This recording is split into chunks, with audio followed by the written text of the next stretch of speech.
Hey guys, welcome back. This is what, 3 or 4 weeks in a row now I've been on schedule. This will be episode 25 of Reds Minor League Talk, and there's not a whole lot of news this week. The Reds signed reliever slash starter, sort of maybe, Jeff Manship. He pitched last season in Korea, did not work as a reliever in Korea. He only worked as a starter. The previous 2 seasons, in 2015 and 2016, he pitched in the major leagues as a reliever, and he had success. So it was a little surprising to see him go over to Korea and work as a starter. I would be really surprised if the Reds looked at him as a starting pitcher, both given the depth that they've got at the major league level and assuming that everybody stays remotely healthy, the depth that they'll have in the rotation in AAA as well. He's going to be 33 this year, so I'd just be really surprised if they put him in the rotation unless they absolutely needed to. So I'd expect to see him probably in Louisville as a reliever, unless he's got an out clause if he doesn't make the team out of spring training. I don't know if he has that or not. It wouldn't surprise me if he does, given his age. I feel like that's something that I would bargain for in his position, but maybe he didn't have that option. But that's really the only big move that they made. Now, last week they had signed Domingo Tapia to a minor league deal after spending last year in Double A and Triple A for the Reds.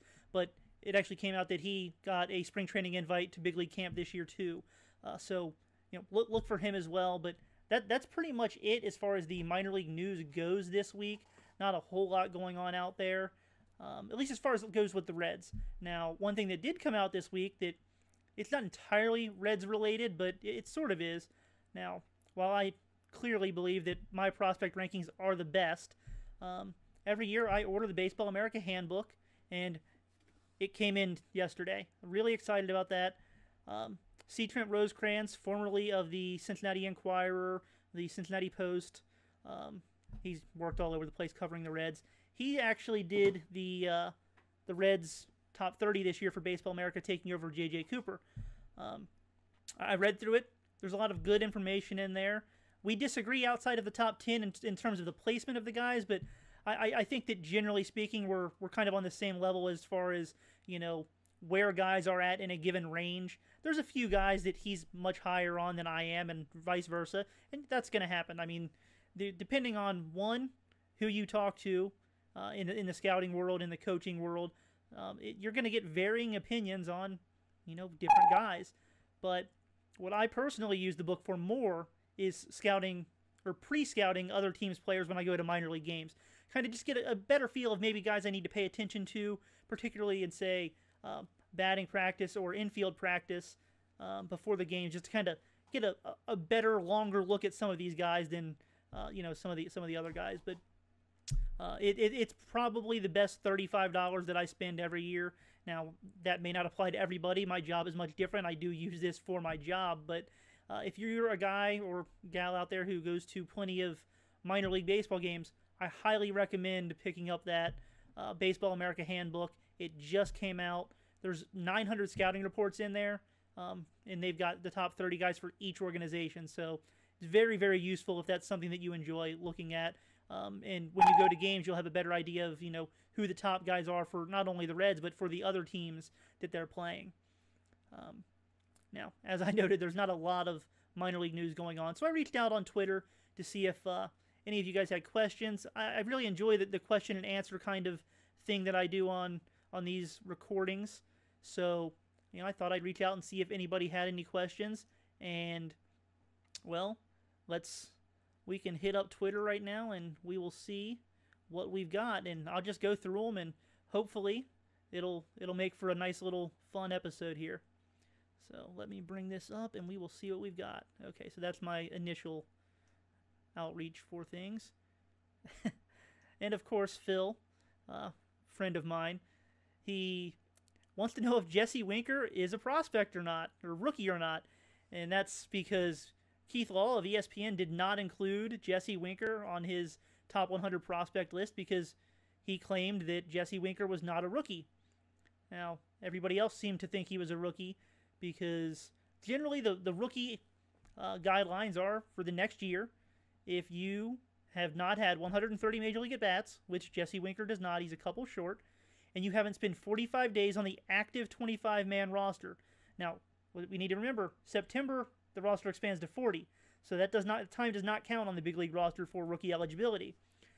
Because Jesse Winker went on the disabled list at the end of August, he literally sat on exactly 45 days on the active roster. So he is eligible. Phil, you were right. I was right. C. Trent Rosecrans was right. Jonathan Mayo was right.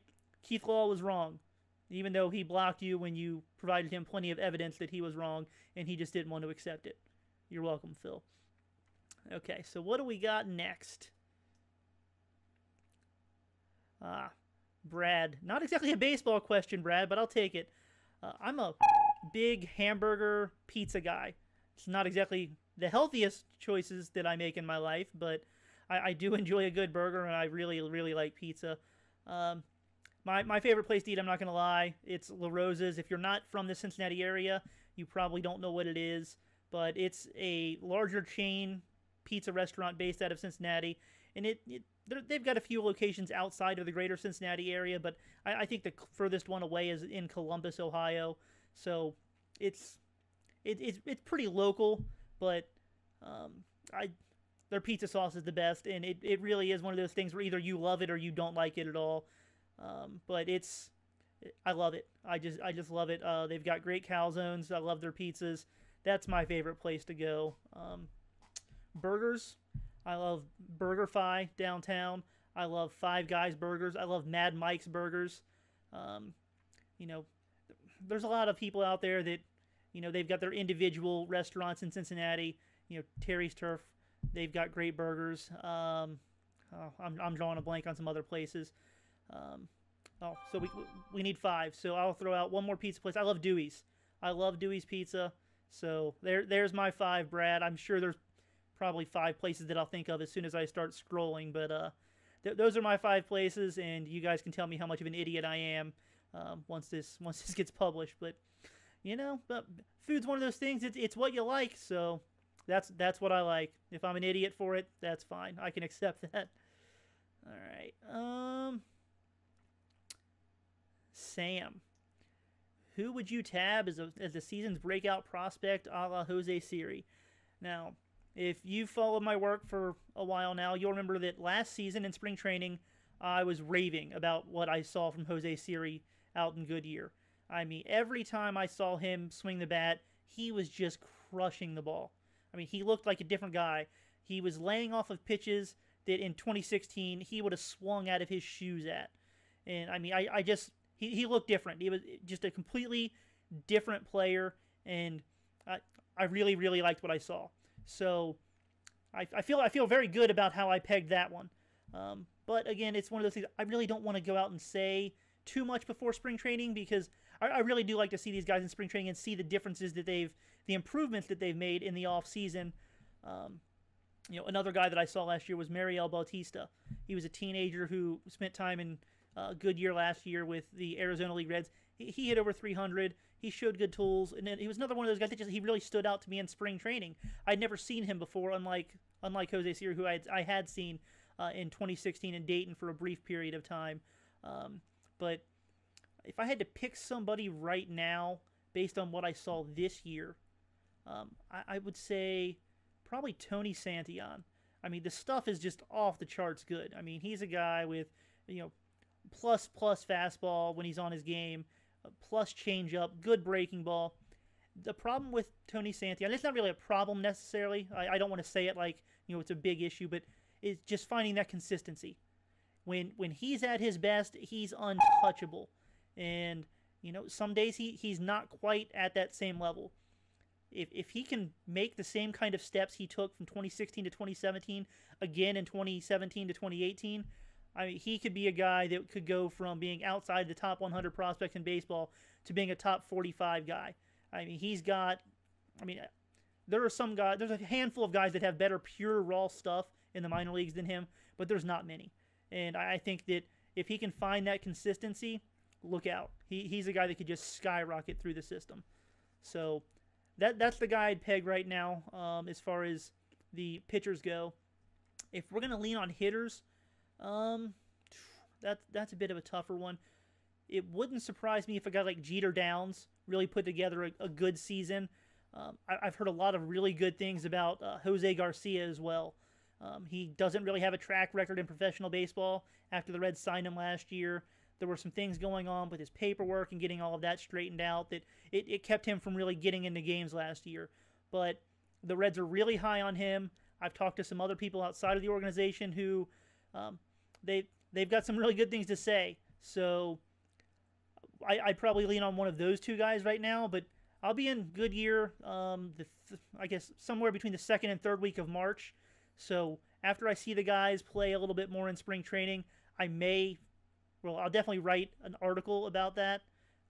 But I'll probably put out one or two articles about my potential breakout guys after seeing everybody in, 5 weeks.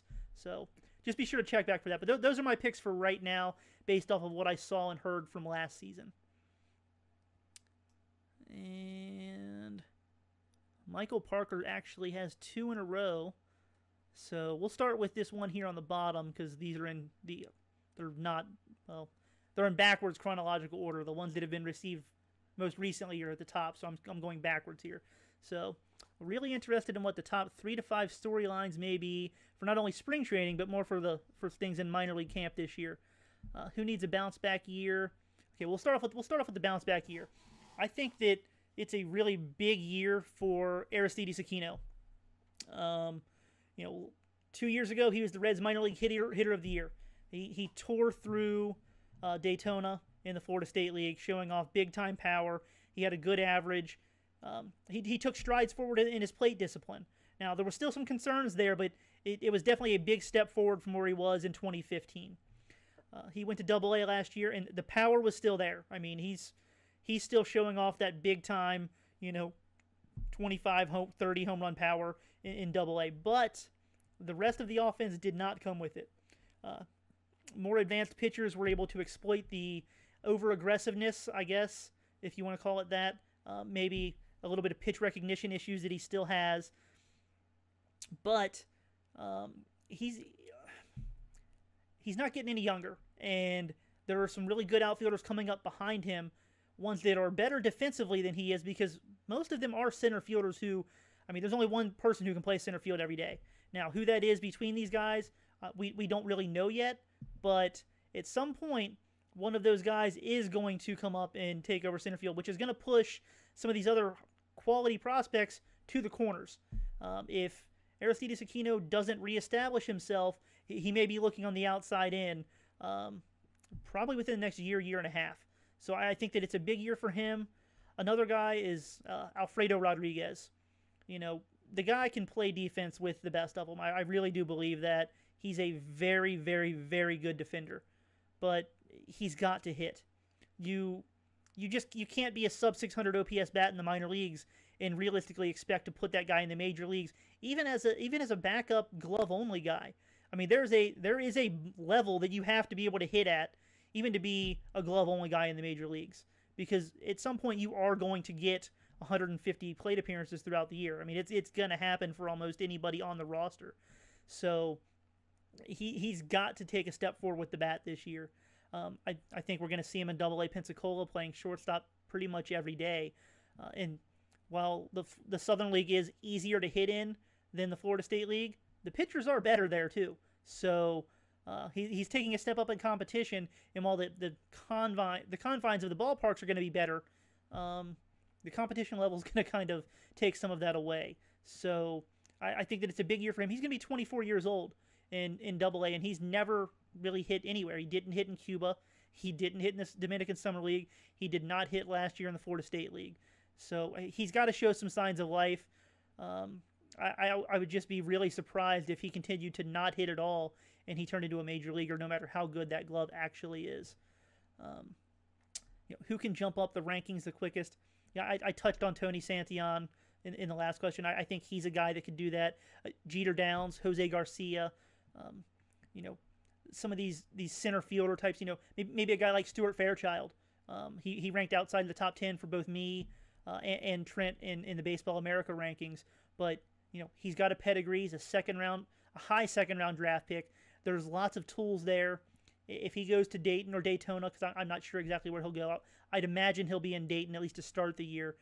If he puts together a good season, starts showing power with that speed and defense, I mean, as long as he hits for a little bit of average, he's a guy that could skyrocket up the system too. You know, who can fall if they underperform the most? You know, that's a tough one. I really, no one's jumping out right now to me as far as somebody who I could see falling. I feel that if any of them really fall performance-wise, they're gonna drop down the rankings. But at the same time, personally, I rank guys on, you know, a mix of production and tools. So you're not gonna fall that far if your production suffers, as long as you've still got tools. Now, if you go out and let's say you're a corner outfielder and you OPS 550, yeah, you're gonna drop off the rankings altogether. Doesn't matter how good your tools are. But I don't see anybody really going out and doing that. So I'm going to take the easy way out, and I just don't have an answer for that one right now, other than everybody. I mean, that's just the reality of this situation there. Now, top 3 to 5 storylines, minor league spring training. Well, Nick Senzel is going to be in big league camp, but I don't expect him to be there by the end of camp. The Reds just aren't going to bring him north for plenty of reasons, but number one being that they're going to keep him down just for contractual reasons. If you keep him down for 2 weeks, you get him for an entire extra year. And whether I like that, you know, manipulation of service time or not, it is what it is. It happens. Everybody knows that it happens. Everybody knows why that it happens. And whether we like it or not, it's going to happen. But seeing exactly, one, how the Reds use him in big league camp as far as positions go, because they basically said that he isn't going to be the third baseman because they've said that that's Eugenio Suarez's job. And they've told Nick Senzel to work on other positions this offseason. So he's been working on third base, second base. He said he's been working a little bit on shortstop, you know, corner outfield spots. Exactly where the Reds want to look at him and where they use him, it's probably one of the bigger stories for me this year in spring training. I think that he'll head to Louisville when the season starts, and how they use him there is going to be really interesting too. Are they going to, you know, move him back and forth between third and second base throughout the year? Or, well, I think he'll be up at some point during the season with the Reds. But while he's in Louisville throughout the year, are they going to move him back and forth between those? Or are they going to really just throw him in there at second base and say, hey, this is your position now? I don't really know. Second base it's a loaded position. So while I do believe they give Nick Senzel priority over anybody else in the organization at that spot, you know, maybe they'll move him around a little bit just to keep him familiar with a few different positions in case something does open up a little bit sooner than they planned at whatever position they plan on actually playing him at. So that's my number one storyline. The number two storyline is Hunter Green. You know, he threw 4.1 innings last year in the regular season. You know, what's he look like? You know, this is going to be his first, you know, real spring training. You know, what's the plan for Hunter Green going to be? I do think that he's going to wind up in Dayton as his first assignment this year. I don't believe it's going to be in April. I think they'll probably hold him back in extended spring training for a few reasons. One, it'll help limit his innings. He's only going to be 18 years old all of next season. So he's going to be younger than pretty much any pitcher Dayton has had for quite a while. So if he throws over 100 innings this year, I'd be very surprised. Because, one, he's just incredibly young. He was one of the youngest guys in the draft class. So he's not exactly on the same development path, so to speak, as many of the other high schoolers who were going to be 19 this season. So I think that they're going to hold him back, one, to control the innings, because if you bring him up in, let's say the middle of May, even early May, it gives you a little bit more time to not shut him down, so to speak. You can, you know, limit him to four innings here and there just to save that extra, you know, 15, 20 pitches, inning here or there, and keep him pitching throughout the rest of the entire season. But two, it's really cold in the Midwest League in April. You know, I haven't looked at the Dayton schedule yet, but you know, you play games. I mean, even in Dayton, I've been there when it's been snowing in the middle of April. So, you know, a guy like Hunter Green, with what they've got invested in him, what they see for his future, the just complete upside. You know, you really want to be careful with guys like that, especially at a very young age, putting them out there. So between the weather and the innings, I think that maybe they'll hold him back in extended spring training. But I'm looking very much forward to seeing what he can do in extended spring training. I've still never seen him pitch in person. really looking forward to that. And I think that that's going to be another, at least in the Reds world, a big story just to see, how he's handling himself in these games against other teams. So the third story, as far as minor league camp goes, yep, I'll throw it out there. Jose Garcia. The Reds signed him last June for $5 million, which actually cost them $10 million because he got a $5 million signing bonus, and then they had to pay a $5 million penalty for going over their spending limit to Major League Baseball. Didn't play last year. I mentioned him a little bit earlier. The Reds really like him, and so getting our first eyes on him stateside in games. I mean, he did not even come over for instructional league last year. He stayed in the Dominican Republic and worked out down there in their instructional league. So, it's going to be the first time that the Reds are going to have him in the States and working with the teams and the coaches that are here and the ones that he's going to be working with during the 2018 season. So he'll be 20 this year. Again, another guy that I wouldn't be surprised to see in Dayton.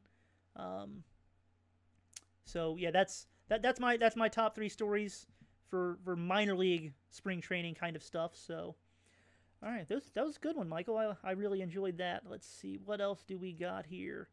Oh, well, I can't scroll anymore because I'm at the bottom of the page, but there is there are two more questions, so let's just do it like this. Can we scroll this way? Maybe not. What happens if I do this?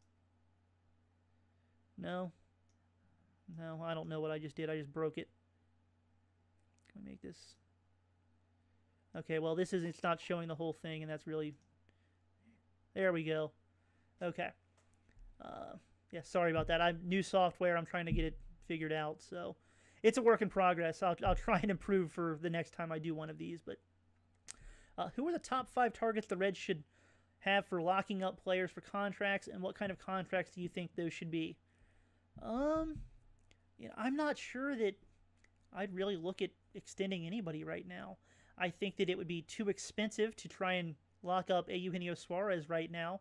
He's coming off of a career year. I think that he's already had that quote-unquote breakout point where it's going to get expensive if you try and extend him right now. So he's not one of those guys.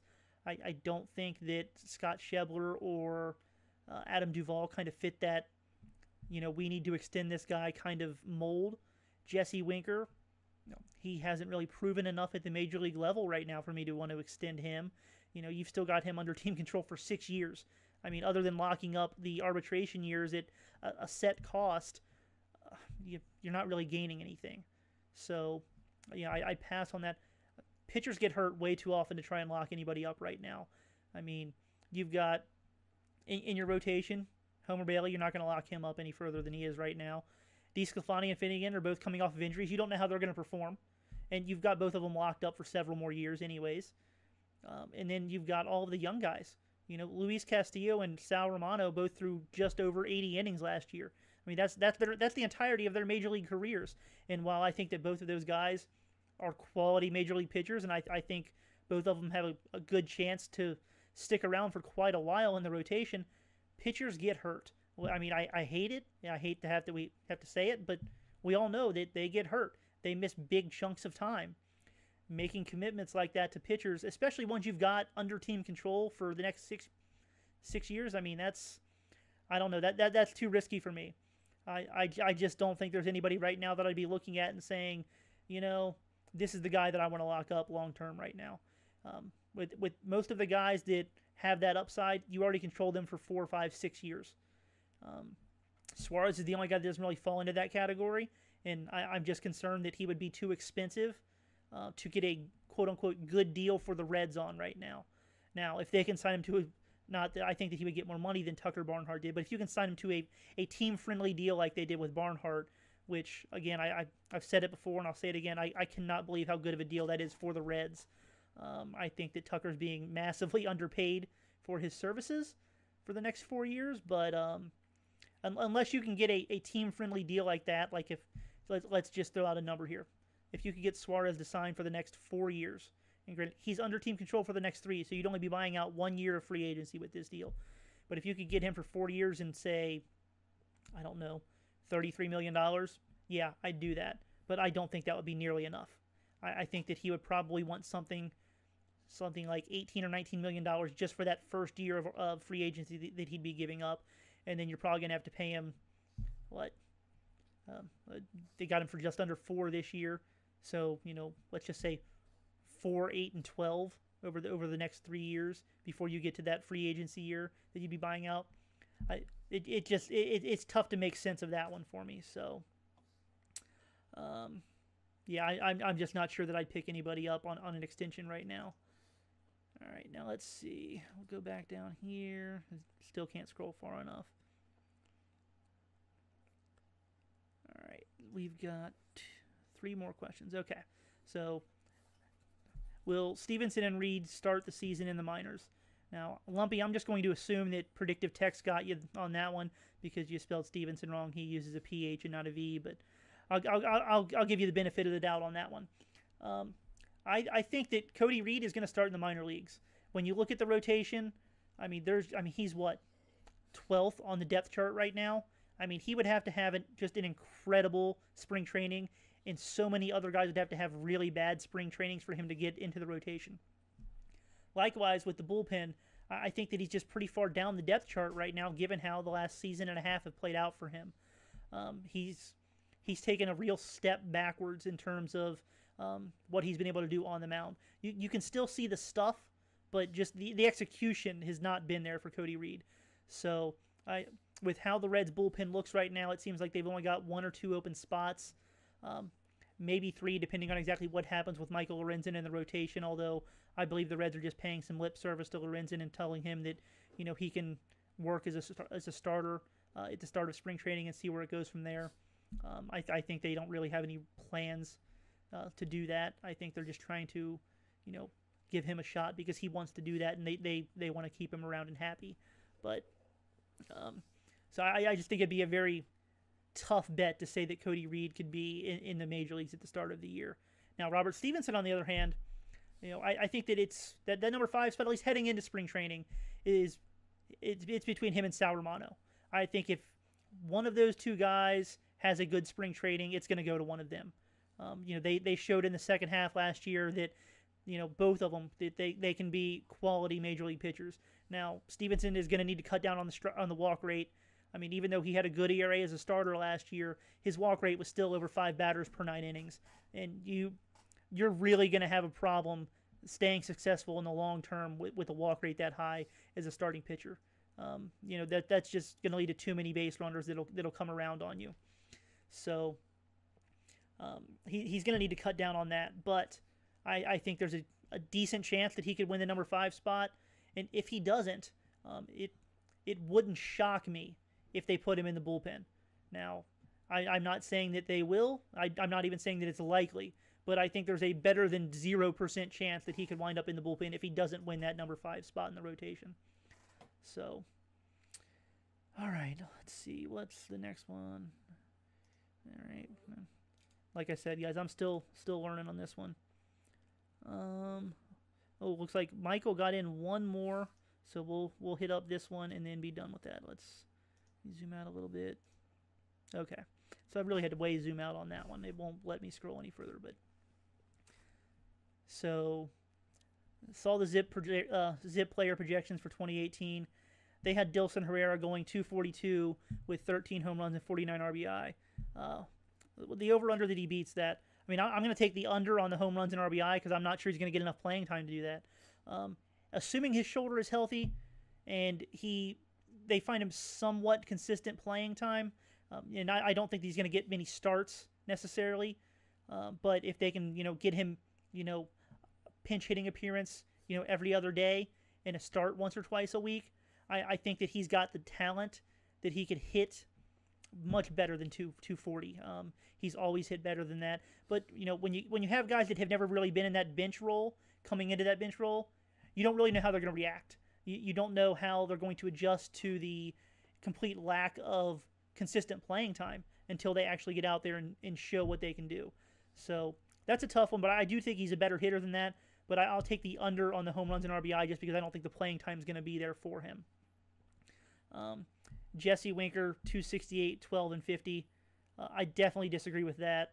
Um, Now, I do wonder if Jesse did not, get a little bit of help from the juiced baseball last year when he got to the big leagues. He hit 7 home runs in basically 130 at bats after hitting 4 the previous 2 seasons combined in Louisville. Now, I do think that he's got more power than he showed in Louisville for sure, but I'm not sure he's a guy who's going to be on pace for 25 plus home runs either, which is what he showed in the major leagues last year. But Great American Ballpark is built for a guy like Jesse Winker. The ball flies both to left and right field, and he uses the whole field.